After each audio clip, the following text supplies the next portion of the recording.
here.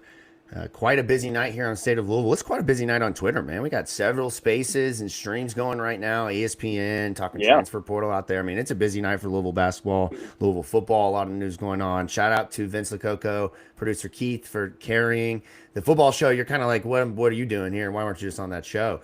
That's a long time to podcast, man. We got pregame, postgame basketball side of things. Jacob Lane, Alan Thomas. We are in the building tonight. State of Louisville Live, presented by Surfside and Main Event, as Louisville takes on California on a West Coast road trip. They get things started tonight at 9 o'clock on the ACC network. But first of all, as people are getting in here, I'll give them some time. I'm going to get the show tweeted out and get all that stuff going. But, Alan, how was your Christmas? I know you've been in the midst of high school basketball just like I have. How's everything going, man? It's great to see you. Yeah, it's been a while. Good to be back at this stage. Been a while. It's been a while since I'm not even going to try to, Oh, that was good, man. Do you have any friends that do that? I have this one friend, and he's like I won't call him a coworker. He's like a co-acquaintance. I see him at work sometimes, but like he does that for humor. Like he will, if he stumbles across something like you did, he will go ahead and sing it and try to sing lyrics into what's going on with him right that second. I really can't explain this. Like if anybody listening or watching, or if you can think of what I'm talking about, I almost fell into that trap that you set for me. So I'm gonna back out of it and just talk about my Christmas. It was great. We went to a million places. Saw a million people, and did not get in any arguments, so that's good. Had some really great food. Watched a little football, not too much. Got into Stranger Things, which now I'm like so good. I'm like neck deep in it now. Yeah, a lot of hate on it that I've seen, and I was like, man, I was hesitant, but I'm like, I have to walk through this. I'm this far, and my wife and I pretty much knocked it out. Didn't knock it out. We're in the middle of the last one, so I don't know how that ends. I guess there's more that comes out tomorrow and the next day, but that's how my break was, and I've been looking forward to this game for days, and I think everybody else has too. It's like a dry spell in the middle of the season, Yes. So yeah, a little bye week, man. How about some basketball bye week? I mean, you do see that often. Every team's going to have a week off at some point, but I mean, I love how it played out for the team. Obviously, it's been a clunky couple of weeks with how things have gone for Louisville with some of the challenges that we saw from Arkansas and Tennessee. But to have a week off, to get Christmas, to get all of this this time to kind of recuperate, rest. We're going to talk about injuries and getting guys healthy and all of that tonight. Some new injuries that have popped up, but you get a little bit of a reset button after a really, really tough non-conference schedule, a lot of battles in there. You learn a lot about your basketball team. And tonight, you're going out on the road, and you're going to be gone for, I assume, 7-8 days? Louisville plays against, maybe a little bit short of that. Louisville will spend New Year's Eve, New Year's Day out in California and Palo Alto, getting ready for Stanford following this one. So you get some time as a team to bond, like a retreat almost, if you will, heading into conference play. And so it's going to be very interesting to see what comes of things tonight.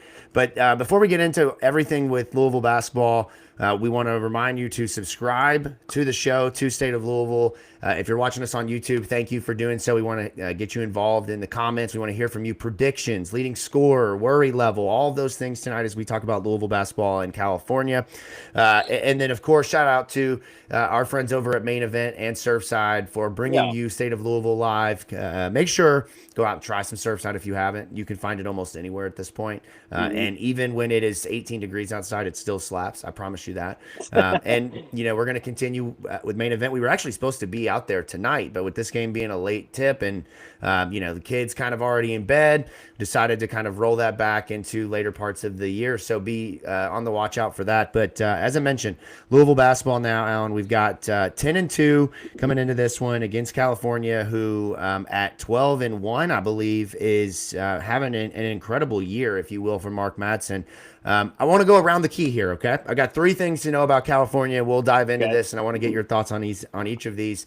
This is a very interesting California basketball team, as I mentioned. They are 12-1. They have been very competitive. They've knocked off number 18 UCLA. They beat a Utah team that's pretty good. They struggled with Kansas State, lost that one. Kansas State kind of, But they've shown this year against lesser opponents that they can dominate and that they can hang with ranked teams in big games. But to get to know this basketball team and what Louisville is facing, Alan, it is almost getting to know an entirely new team. California, coached by Mark Madsen, replacing 11 players following last year's team. They were 14-19 last year, one of the worst teams in the ACC. And they're led by 8 new transfers, including their 4 top scorers, Day-Day Ames, who comes by way of Virginia, John Camden of Delaware, Justin Pippen, which if that last name sounds familiar, it should, by way of Michigan, and then Chris Bell, not our Chris Bell, but the Syracuse Chris Bell, California's top 4 leading scorers. And really, Alan, I don't know how much you've watched of this team, but Mark Madsen has flipped this roster and made them competitive. But now really the question for them going into it is how good are they against top teams in the ACC? What have you seen or what do you know about this Cal team in terms of its roster? Yeah, the only part of the season that I've caught at all was the game against, I think most people, if they did any recon, it was the game against Mick Cronin, UCLA. Like, that's always going to be a tough, game to win. They got it done. I think they won 80-72 or 3, something like that. You could definitely hang your hat if you're Mark Madsen, but this is a guy that's coaching for his job, in my opinion. They're projected to be 12th in the ACC, way down again this year. I think I'm not gonna sit here and we're about to play them, so I'm not gonna do the jinx thing and say, oh, they're not, no big deal, they're nothing to worry about. Like, I'm not, I'm not losing sleep over this one. I'm gonna go ahead and go to bed. Obviously we're not. We're doing the post game too, win or lose. Sure. But if you look at their strength of schedule is way, I think I had it 241 so far strength of schedule. That basically means you haven't played hardly anyone. That means UCLA is carrying the water there, or Kansas State, whoever, whichever team you want to pick, probably a combination of both. But at home, that they have wins against in that streak. They've won like 8 or 9 straight, but in that streak, they have a 9-point win against Northwestern State at home, a 6-point win against Pacific at home, a 10-point win against Presbyterian at home, and a 10-point win against Wright State at home. So these are all teams that are constantly underperforming, and maybe they go deep in their conference and show have a respectable season. Sure. But we can go through the roster and things like that, but I am overall I was more impressed with how they played, how they attacked UCLA, and we can talk a little bit about that. I'm gonna take the Patino route on this one. I'm not gonna undercut a team. I have some negatives that are glaring that I can talk about, but I'm not going to sit here and say we're going to beat the shit out of them. I'm not worried about it. I'm always worried about it. Yeah, I mean, any given night, any team, especially in this revamped ACC, has the ability to get a W outside of, and I say this now, and I'm going to look like an idiot. Someone's going to clip this later, but outside of Boston College, who might be the worst team in all of Power 4 college basketball. But this is a very interesting California team. As you mentioned, they've mostly beat up on a bunch of nobodies. One of the wins that sits in that, 12 wins is Morgan State. One of them is Dominican California, which I believe is a D2 program or an NAIA program. So they certainly have toyed around with some of their food, if you will, and been able to take care of business, find out kind of who they are, and really flex their muscle in terms of getting these guards, in particular in these transfers, comfortable. But I will say, Day-Day Ames, who is, I believe, in his 3rd stop now, was a former 4-star, top 20 or top 35, top 40 guard. Didn't really fit at Virginia. Didn't really get much of a chance last year with obviously what happened with Sanchez taking over. John Camden was another guy that was in the ACC, I believe, at Virginia Tech. Went to Delaware. Might have had a stop in between there, but really dominated at Delaware. And now it looks like again he can play at that level. And then Chris Bell and Justin Pippen are 2 guys that have been rotational players at best. Chris Bell has been a starter at Syracuse, but was always the 4th, 5th best player. Justin Pippen has sat behind a number of guards that have either gone on to the NBA, that have transferred elsewhere. So now these guys are kind of getting the opportunity in their 3rd and 4th stops to flex their muscle, their talent, and show what they can do. And look, they've been competitive, and they've definitely done a lot of things. We'll get into who they are as a team here in a second. You mentioned Mark Madsen coaching for his job. I would tend to agree with you on that. He's entering his 3rd season as head coach at Cal, 39-39 in 78 games, which I don't know really what the expectation for Cal basketball is. Obviously they've underperformed and have had a losing record, but I mentioned this earlier. His 12 wins so far this season are 2 away from matching his most wins as head coach at Cal. He had 14 last year, 13 in 2023-24. So this Cal team is, whether it be schedule, whether it be picking up that win at UCLA, again, we'll talk about that in a moment. This is a team that has figured out how to win together so far with 11 new players. And then finally, last thing here, around the key three things to know about California. Cal is 4-0 in its last 4 against the spread. If you're interested in the betting angle on this, they're also 5-1 against the spread this season as an underdog, courtesy of our head researcher Press. Shout out to Researcher Press who provided that to us. So this is a team that tonight, I believe, what was the line earlier? 8.5. Louisville was minus 8.5 with an over under, I believe, like 163.5. So it's very interesting to see can Cal muck this game up and stay within that, and we'll see what others think. I think they can. So it's going to be interesting tonight. That's what to know about Cal. What they do well, Alan, you mentioned this before. Every team early on, if you've seen the movie Longest Yard, right? You play these bad teams to knock the rust off, to get comfortable, right? You remember the whole thing of you're going to play this bad team so that we can train the prison guards. But the schedules are built to where a lot of the times teams can stack wins, and they can do so against far lesser competition. And say what you will against Cal, but they certainly have showed this year that they can shoot the ball very well. From 3, they have 5 players shooting 36% or better, including 3 that are at the 40% clip. So this is a team that when they get open shots, which most of them come off of paint touches and are spot up threes, they knock them down. Their 2 biggest wins this season, Alan, they have been come behind victories, or they've been able to get claw back into a game because they can defend in the half court and because they can shoot the ball. We'll talk about that here in a second. But against UCLA, that's kind of one of the things that really stood out getting back into that game was how they could shoot the ball. As I mentioned, Day-Day Ames, their leading scorer, shoots at 17.7 points per game this season, and he's a 46% three-point shooter. That's somebody that if you give him the shot, almost half the time he's knocking it down. John Camden, kind of Javon Hadley-like, if you will, also can step out and knock it down. He can get muck it up inside. He's going to get a bloody nose. He's going to be that kind of guy, right? Like going to get the hoorah going from his team. He's going to be physical, gym rat, sneaky athletic, but he can also sneak outside and hit a couple of three-pointers. Same with Chris Bell. So what do you think, in terms of what you've seen from Cal and what they can do shooting the ball? What do you think that the worry is for Louisville, if anything, tonight with how to stop that and deal with that three-point shooting? Well, I think when they get into their offense, one of the ways that they beat UCLA was UCLA, obviously, Mick Cronin coach. So you're going to get a high pressure. You're going to get the defense come out high, try to take you out of rhythm early. Like the thing with offense is if you can get into a rhythm, but needing Mikel Brown Jr. to do that, it helps us get into our rhythm, get into our offensive flow. If he, just whether he's under pressure or not. So it kind of takes the relief off of that.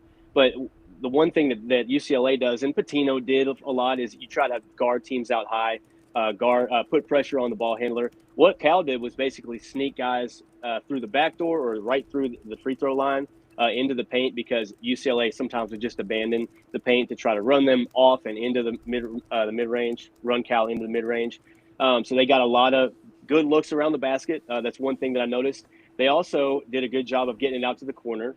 So I think if Louisville's going to try that, and I think Pat Kelsey might try that and then try to meet him at the rim, because I do think, let's see, I know they have I have the kid written here. Oh, it's Lou Dort's brother, by the way. Yeah, Lee Dort. The big Lee Dort. Yeah, he's 6'10", 245, so big boy.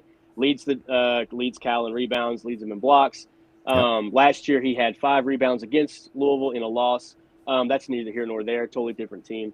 But I think that's one thing. And the other thing that Cal does well, and one thing that we can try to take away from them is of the, I think, 11 three-pointers they made against – again, this is the UCLA game.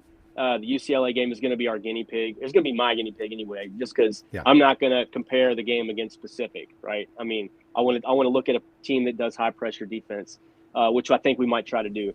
But out of the 11 made threes, I think, against UCLA, I think 6 or 7 were from the corners.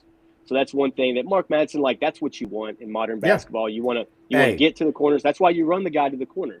That's right. But do you know what Mark Madsen is firmly supplanted in basketball scheme wise? Do you know Mark Madsen? I know you do. You're a basketball guy. What system did Mark Madsen play in? Do you know the answer to that? I mean, are you talking about defense? Or No, I'm talking offensive about scheme? with the Lakers on offense. What did Mark Madsen and the Lakers? What was their patented offensive system? Do you remember?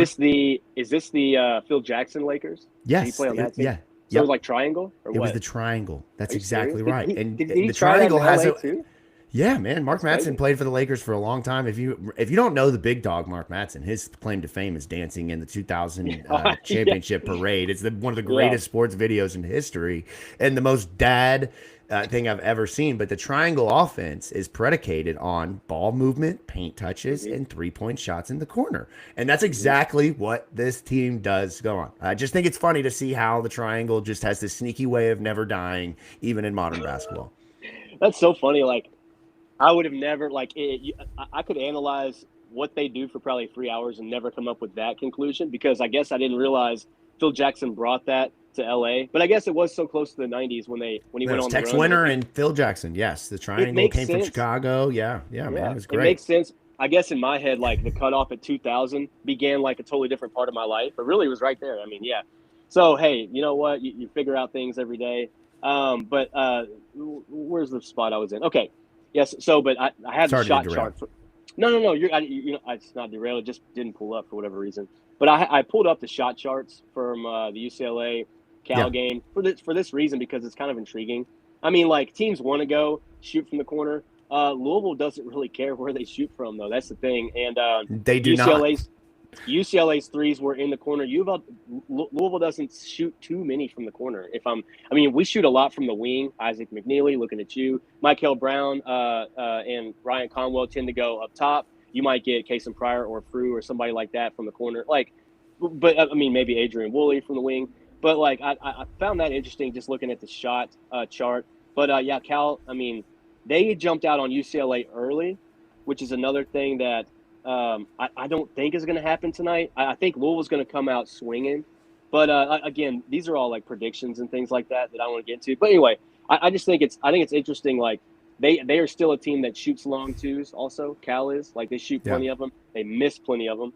yeah, So like, but I think their philosophy is going to try to like when pressure comes at you, like the only way to honestly the smart way to attack it is just to what I just said, just attack it head on, not try to beat around or run a guy to the free throw line, just go straight at the basket, rim run, be aggressive, and they might try to do that.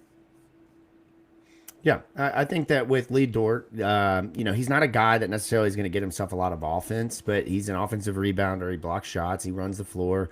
An athletic guy, former 4-star recruit himself that transferred by way of Vanderbilt. So this is a team, with a lot of Mm-hmm. guys like that. And when you have 4 guys on the court that can shoot the ball, and sometimes 5, just depending on what lineups they throw out there, it presents a lot of opportunity. We've seen Louisville struggle at times with closeouts, with long offensive rebounds that go and present the best opportunity for a 3-point shot.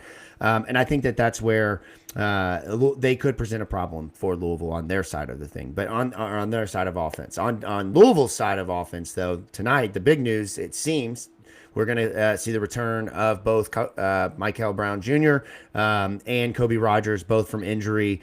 Kobe obviously had that concussion that he suffered, I believe, in the Tennessee Mm-hmm. game. And then you had Mikel Brown Jr. out for those 2 games with a back injury following the Memphis victory. So that's a much needed boost for Louisville, particularly with Brown, because of what he brings with the ability to set up the offense, run the offense. And really, I think that was what the biggest thing was missing with Montana and Tennessee. Obviously Montana, they won by 40 points, so Yeah, it's hard to right. kind of draw any takeaways. But where there was struggles in the first half, in some regards, was just getting a non-point guards to move the ball around and getting ball movement. But against Tennessee, you really saw that. What does Brown do for this offense, assuming he's healthy enough to really be out there and give them 100%? What do you think it changes for this team, especially with a matchup like Cal?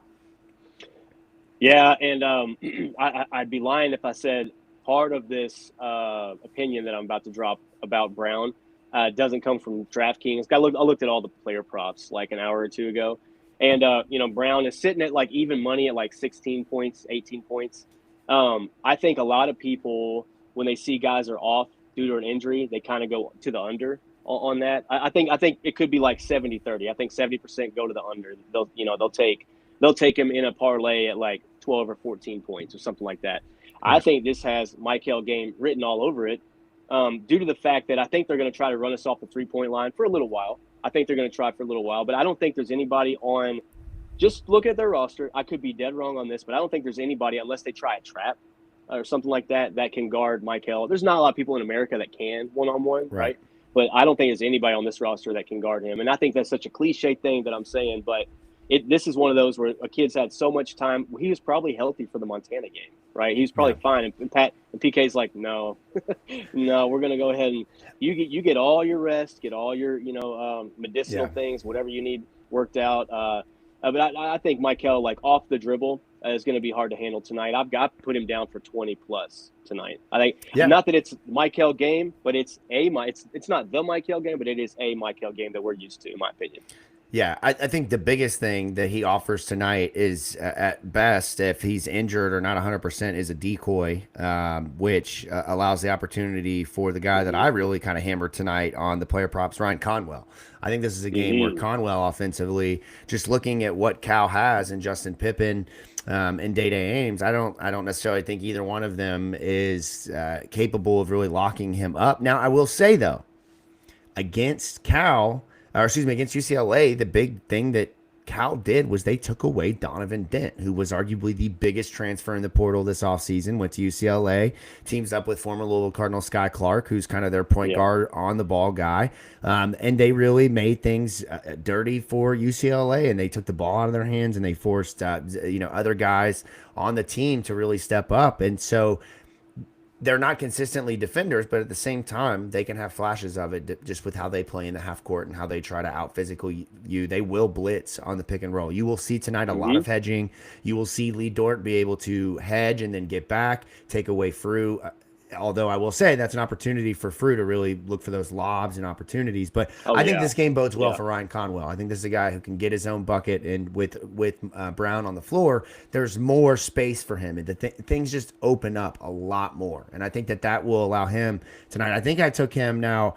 I always try to look for value more so than, or kind of, let me rephrase that. I look for the most certain thing I can find, even if I sacrifice a little bit of value. Now, I'm not trying to go minus 450, even 250. I stay in the minus. I like trying to get it between like 120 and 150 at a minimum, maximum there. Yeah. I took Ryan Conwell tonight, 18 points. I think that's the number for him. And I think tonight he could have a big game. He's been Louisville's leading scorer all season long and has been their leading scorer in almost every single game. It was the leading scorer the 3 last games leading into Montana. So I think 2 of those were 20-point games. I think tonight's the night where he could really step up. But here's the thing, right, with Louisville in these West Coast games. We saw this in football. We've seen it now in basketball. And this statistic right here, this is why I value this account, The Best Wager, our buddy over there. He tweeted this, I believe, what was this, yesterday, 29th?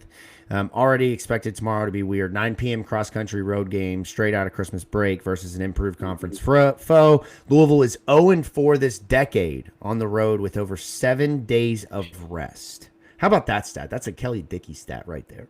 2-8 outright since 1998 in those spots, losing by an average of 21 points. So when Louisville has 7 days of rest and they travel, they typically have road fog, if you will. And so tonight, that's amplified when you're going out on the West Coast. You're playing 2 games in 6 days or whatever it is against Cal and Stanford, 2 teams that you are not necessarily top of the ACC. You're living your life on the West Coast, getting away. You're not dealing with this nasty ass freaking 7-degree wind chill. This is brutal. I hate this shit, man. If I can go on a West Coast trip right now, I would too. But Louisville doesn't seem to do well with that. Where do you think tonight? Like, we've talked about what Cal does well. We've talked about what Louisville does well.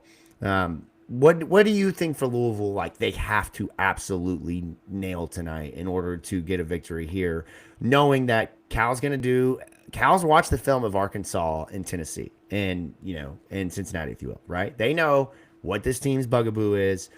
Where does Louisville come out tonight and just dominate? Like, where can they flex their muscle?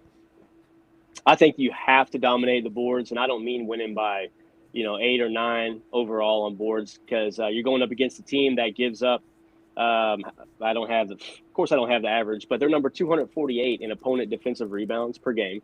And that's against the competition that we've already talked about. Not good. Looked at a few of the teams that they had a close battle with, and those teams are not good rebounding teams. I think Louisville's a pretty good rebounding team. Louisville's a pretty good offensive rebounding team as well. So I think if Louisville wins, if Louisville comes out, wins, by 11, 12 rebounds, something like that, I honestly think it's going to be more. I think we're going to win the rebounding edge by about 15 or so. But I think those are things that have to happen. Steals per game, Cal doesn't get that many. So I think if you can keep them, they're number 244 in steals per game. I think if you can limit them where they are limited, I think Louisville walks out of here. Again, I can't stress enough, sometimes the metrics don't lie. Like that little stat you threw out that our guy Chris, said the 0-4 from Kelly Dickey. I mean, that's scary. That scares me. But when you go and you focus in and look at the metrics, their strength of schedule is number 241. And some of the games that they've played, even at home, looks like they're not a very strong home team. Maybe they got up for the UCLA game. I don't know what happened there. I mean, I think that was a neutral court game. I think that was a tournament, like an MTE. Oh, okay. So yeah, I'm yes. There's probably not much. Now we'll see. I could eat my words here. We know what Cal does on the football side. You know better than most, right? Like you're the Cal favorite. They love you, man. What's the Cal presence for basketball? Is there a thing? You dig into the crevices of these Twitter spheres. Is there a Cal basketball Twitter? I tried to. I mean, it's the same people. I tried to poke and prod, and they're pretty much like. I mean, even this morning, I'm looking. I'm like, yeah. I was gonna at somebody, and I'm like, well, what are they doing? Like some of the most popular Calgorithm accounts, and they're talking about their new coach. Right. Of course, they're so excited. I got it for you right here. Here's what we're going to do tonight, okay? Get it ready in the game. I don't know how superstitious you are with preparing these things like mid-game, right? But I need you to find the Mark Madsen dancing video and put a freaking Louisville hat on him and share that after the game with you don't want these cards as the music behind it. Please. That's what I need. And let's get the Calgorithm in the post-game with me and you and Matt at 8 p.m. their time, man. Let's get it going. That's the move. Holy shit. That's the move. That's incredible. Mark Madsen with a Louisville hat on. You can just take over. You want the login, dude? That's amazing. The movie playing in my head right now is hilarious. With that, just right. He's doing that. You don't want these. Right. Songs. Yeah. He's got exactly. He's got the Trump dance way before it ever was invented. That's exactly right, man. That's what we need tonight. We got to awake the Cal basketball fandom. Even if it's 8 people, we got to poke the bear, if you will. The thing, boom. The thing about it is, the fun part about it is, if we win, they're all going to still be awake. So they're going to have plenty of time to see it, and we can argue with them, and I can tell them, whatever. So anyway, there's a lot on the line here, Pat. Okay, there's a lot on the line apparently. And we need this before the new year. It'd be a great way to close out the year. I think Louisville started out really strong. I think this is the night. You know what vibes tonight has? Yeah, it's like last year. Do you know when we went on the road? You remember this? It was Andy Enfield at SMU. We went on the road. I was scared to death of this game. I was like, we're gonna get our heads blown off. It was horrible. We came out and from the jump, owned them. Smacked them. Smacked them. We did a live show in the 502 Circle Studios that night. Yeah, I absolutely remember that. And I also think the last time Louisville went on a road trip was the game where I took my shirt off, if I'm not mistaken. That was at Stanford late in the season. So, I mean, the West Coast vibes combined tonight, maybe. I don't know. Maybe we start the show with my shirt off. Yeah. You know what? There's a post game for a reason. We're either right, and it's after dark. No FCC rules. I might just do it with no pants on too. I mean, you just never know. Please, it's a family-friendly program. I was gonna say, but drink Surfside, which is alcohol. Drink it. It's delicious, right? I have never tried it. Presley swears by it, dude. He does. I know you do, and I do. So does Keith over at our friends at our Ben friends and does brothers. as well. Yeah, we are slangers of Surfside. We're the Surfside slangers. Yeah. That's what they call us, man. Yeah, slangers. The Surfside slangers. Slanging at Surfside. That's it's exactly such a great right. name, in my opinion, and a great logo. So we are thankful for them. Are they out of California by chance? What are they originated from? I don't think so. I don't know. I should probably know the answer to that. Let me see. It kind of looks like a California beach logo on it. So it says Florida, but that's not right. So So Surfside is a part of a vodka company called Stateside, and Mm-hmm. those owners are from Philadelphia. So not quite exactly where you would Stateside. expect Surfside to come from. Hey, Stateside, Wow. state of Louisville. I mean, look at that. It makes a Stateside. lot of sense. Stateside is Hey. actually, yeah. Anyways, drink Surfside. I don't know where we were going with that, but that's what you should do. We got about Yeah. 8 minutes until tip off here. Let's kind of reset for a moment. I'm Jacob Lane. This is Alan Thomas. Your Twitter handle, every episode, it disappears. Where did it go? I It was don't know. there I earlier. don't. It wasn't on the show when I was looking at Twitter, and now it's gone here in the chat room or That's in the okay. studio. So, People yeah. don't. They don't need to find me. That's okay. Yeah, well, Just they you already, can find me here. It's fine. Find me let's here. see if people can see in real time me making sure that they can find you if they're looking for you. So tonight, Louisville basketball, California. Let me get DraftKings pulled up here. I just had the bets. I want to finish the show here on some bet talk, bet conversations. But let me pull the Okay. game up and just confirm that we're still in. Man, I'm really bad at doing this on the fly. I thought I could go through my bets and that would work, and now I got to go through the game. Okay, so the line is moved. It is, man, that's favorable. I should have taken, well, I don't know, depending on how you think about this. So Louisville now 7.5 point favorites. So the line is moved by a Okay. point. But the more interesting note is that the under has moved from, I believe, let me see if I got it. I got it at 161. It's now down to Mm, 159. So it's mm, moving down, which I think that this game is going to be a lower scoring game. Like Louisville has, scored 100 points however many times this year. They've been, for the most point outside of the Tennessee game, they've been pretty dominant with scoring and been able to get kind of whatever they want. Cal, too, at times has shown that they can score the ball. Obviously, I mentioned the 3-point shooting. So when you add that up, hmm this game could be a 90 to 90, right? Or 95-90 or 98 to Yeah. 90 or 90 to 6, whatever. Like this game could be high scoring if hmm these two teams are hot or if one is hot. But it seems more likely that this game is going to be a low scoring game. So here's what I have tonight, and you can Yes. judge me. My betting history is bad. I wouldn't let anyone see Mine's this pretty if they bad right paid now. me. It's bad, man. It's bad. Like I have nothing to claim fame to. My most recent win is a cash out where I took $1.58 on a $2 bet. So I really don't get to claim much here, but I went tonight with a 4-pick parlay. I got this at plus Okay. 1,200 odds on DraftKings. I went Cal Ooh. plus 8.5. Ryan Conwell, 18 plus points. Justin Pippen, 13 plus points, and the under at 161.5. That's my four tonight at plus Okay. 1,200. Now, again, that's gone now. You can't get that unless you move the line on your own. But Yeah. that's where I'm at. What do you got tonight on the betting side of things? I only did the over 161.5. That the actual prediction I had was 85-78, which that would line up to be 163 as the over under, and then Louisville to not cover. I think Louisville jumps out early. I think it's not. I think the score. It's one of those like the score doesn't depict how close the game was. I think Louisville's going to be up double digits most of the game. When I say most of the game, that just means more than half of the game. I'm not saying for 38 minutes or anything. But the over under. I thought it was interesting earlier, or not the over under, just the line, the game line. The spread was 8.5 out the gate, and within the first hour, it jumped to minus 9.5, minus 9.5.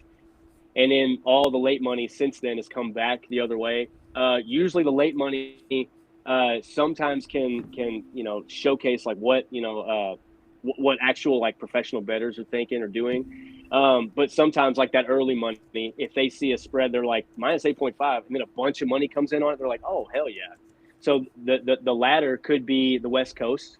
Also, that could be the West Coast bettors that are like, I oh, think it Cal's is. gonna. Yeah. I'm betting Cal. You know what I'm saying? So Yeah. just people getting off work can be, that brings the spread down, in my opinion. Could be. Yeah. Because Yeah. No, the I initial think that's spread smart. this morning came out at like 8 a.m., 9 a.m. You know what I mean?